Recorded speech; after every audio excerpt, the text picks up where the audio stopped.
So first up, before we get into proceedings, I'd really like to welcome Sanara Johnson, who is going to talk us through the Welcome to Country. So I'll pass it on to you. Good morning, everyone. For those that don't know me, my name is Sanara Johnson. I'm a proud Kalkadoon woman who was born and raised on Kalkadoon country. I see that some of you here today are from out of town, so I'd like to share with you just a brief but significant milestone about this land we're standing on. On Monday, the 12th of December, the Federal Court of Australia announced a decision to grant the Kalkadoon people of Mount Isa native title rights over their land and waters of more than 38,000 square kilometres. So I thank and applaud you for choosing this land to meet on and decide important issues. May your discussions and decision-making be wise and fruitful, for that our local communities and Mount Isa in general could benefit and prosper. In conclusion, I acknowledge the Kalkadoons, First Nation people of the land on which we meet today and celebrate our enduring connection to country and culture. I pay my respects to elders, both past and present, and also to future generations. I welcome you here today on Kalkadoon country. Please respect our laws and culture and our people. Be kind to all. God bless and thank you.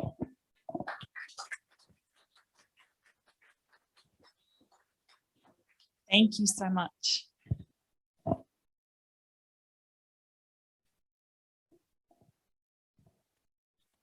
All right, now if I put my presentation up, Rick, is that going to work? Or unless you want to use it, just use it. I'll just use the mic. I think that's easier. I'll put your presentation up.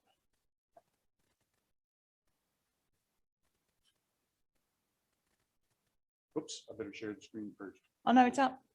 No, but people online can't see it. online. Okay, we do have a combined Zoom and in person, but I think that for the first time in the last 2 years, the number of people in the room outnumbers the people on Zoom. So yay to all of us.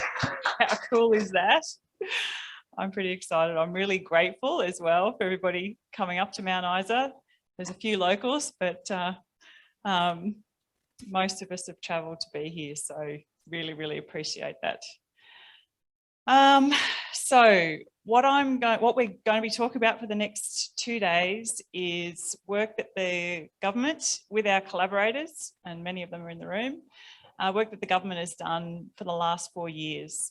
This was under the Strategic Resources Exploration Program. It's just how we name our funding buckets, and in particular the minerals work that was particularly focused on the Northwest Minerals Province is the New Discovery Program.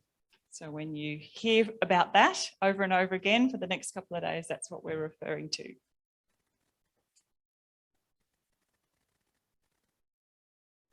If I just hold on. It's not advancing, no. Okay, here's what the problem runs is it's in.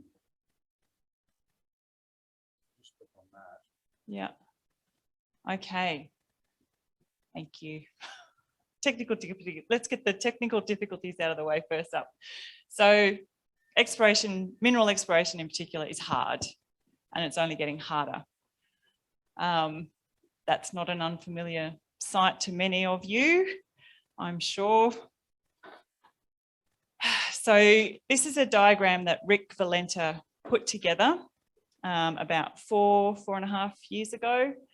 And I'm really going to pay kudos to Rick for the work that he's done in helping us to run the New Discovery Program. He was a technical advisor for the GSQ for a number of years, and I think still really we rely on him very heavily. So this diagram helps to describe the discovery challenge in Northwest Queensland. There's a lot of discoveries, you know, some fairly shallow, getting deeper, as you can see, throughout the 60s, 70s, 80s and into the 90s. And then there was a bit of a stop. So we found all the mag targets, you know, and the gravity targets, all that kind of stuff. And then to try and help various government agencies, other research organisations started doing a lot of work. it's harder to find things when they're deep. It's harder to find things when they're obscured by thick cover. So the amount of research went up, the amount of discoveries went down, and we still haven't really corrected that. In recognition of that gap between, okay, there's all of this research and there's all of this work going on, why is that not translating into significant discoveries in the Northwest?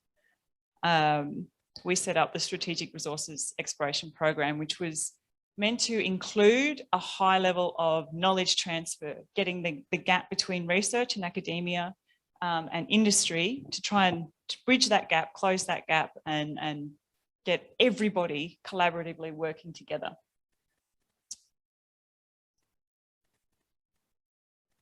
As part of understanding, okay, instead of a bunch of academics, much as I love you all, deciding what industry needs, this was a body of work that again was driven by Rick and organised by Rick to say, what is it that industry needs? So we set out, there was a survey, this was before my time at the GSQ, so it was headed by Rick. These are all the different things that maybe we could work on for the next 4 years. We've got this body of funding, what are we going to do with it?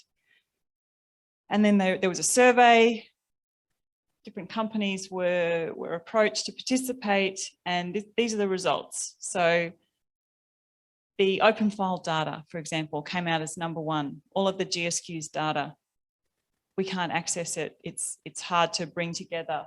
So that was a really, really big priority. An atlas of existing deposits, well, we'll hear about that. And I think a lot of you know about the deposit atlas, various geophysical surveys and that sort of thing. So the ranking of work was given to us, and what we have done has been driven by what you have told us. This is how the funding ended up. It was 27 million over 4 years.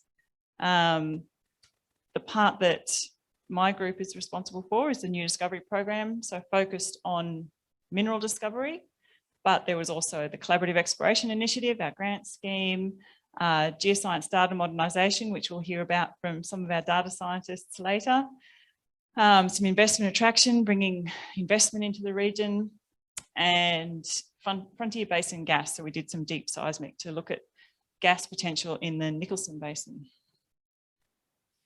So New Discovery Program, we had $11 million to play with. We did some new geophysics. We looked at case studies for geochemistry, different ways of doing geochemistry undercover. We've put together compilations and synthesis, and we've tried to be very, very collaborative. So I'm just going to click through these. The things that we've done that were highlighted are in yellow.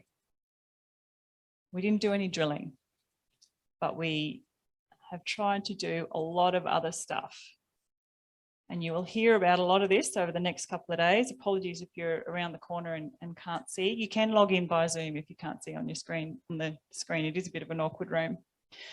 So this is the work that we've done under the New Discovery Program, or under the Strategic Resources Exploration Program more broadly.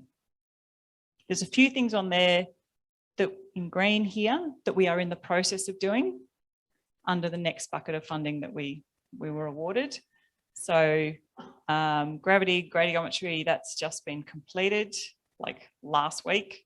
We don't have that data out yet. They've just finished flying. No. And a few other things. So there's always more coming, but we're only going to be talking about that bucket of funding from 2017 to 2021. You can find all the results of this program online. There's a couple of websites there. We've done 5 geophysical surveys. There are 3 solid geology interpretations. We've got geochronology, we've got regional mapping, we've got compilations, including the deposit atlas. We did do a machine learning trial, even though that wasn't popular with industry, but just to see, you know, if we could. Mineral systems, data sets and reports. We've run 2 rounds of CEI, and of course a big bucket towards the data modernisation project. couldn't have done it without our collaborators. University of Queensland stands up there proud and tall. Also Codes down in Tasmania, CSIRO, EGRU up at James Cook, of course, and many others, of course, as well. Can't do it without participation and collaboration from industry. So there's a few key names up there, but many, many more. And our hope is that over time, the work that we do is the baseline for discovery, that we're doing the right work that helps you guys find the next big thing. Given that gap between research and academia and what industry is using, what industry needs, what industry even knows about, if it's not published in the right spot or it's not accessible, we run industry workshops, and a lot of you are regulars particularly at our Mount Isa workshops. We've run quite a few of those. An example is the drill core workshop that was run by Paul Gow and friends yesterday out at the core library, looking at various drill core and then putting that drill core into context with the Deposit Atlas data compilations. So we've tried very hard to make sure that everybody knows about what we're doing. One thing that's important too over the next 2 days is that we'd really like to know from you whether or not what we've done and the data that we're presenting is actually useful. We've tried to do what was described as important for industry, by industry, but is the result what you expected? Is it better? Is it worse? Have we fallen short? Did we not do what we said we would do? So Rick, again, has kindly set up a survey. Don't need to do it now, but as we go through the next 2 days, it would be really, really great if you could. It's only really, really quick. It's only a few questions, but just to say, okay, was this good work? Was it not? What are we missing? What could we do better? Here's the program for today. There are also programs on your tables. So we will hear from a lot of the GSQ people today, as well as some of our collaborators. Most of the talks will be in person, but unfortunately, a lot of the people interstate still in Sydney and Tasmania haven't been able to travel to be here. So the afternoon session will be, after lunch, will be virtual from CSIRO and Codes. And then we do have an excursion back out to the core yard this afternoon to look at some of the core that you'll hear about particularly from Vlad Lisitz and Courtney Dinaram with the reference collection work. We then have networking and dinner at the Mount Isa Hotel. We've reserved part of the deck for everyone to come along from 6 o'clock to have a drink and chat, because that is one of the most useful parts about getting together face to face and in person is catching up, sharing ideas, sharing stories, and all that kind of thing.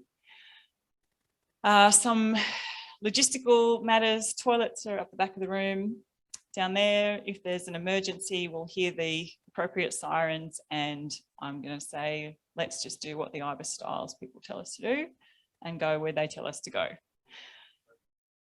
Parking lot across the road is the emergency gather position. We do need everybody to check in, and there are name tags on the back table if you haven't got one yet. And I have been told that door will lock if it gets closed. So they've been given a key card to open it again. We've been asked if we could just keep it open. Thanks, Johan. And there's wireless as well for everybody here. There's little tags on the table. Apparently each code will only work for 5 devices. So if you log in, you get the IBIS Styles public wireless or the IBIS Styles conference wireless, and then there's enough codes for everybody in the room. But just, yeah, don't take the piece of paper and throw it away, because it needs to work for more than one person. Okay,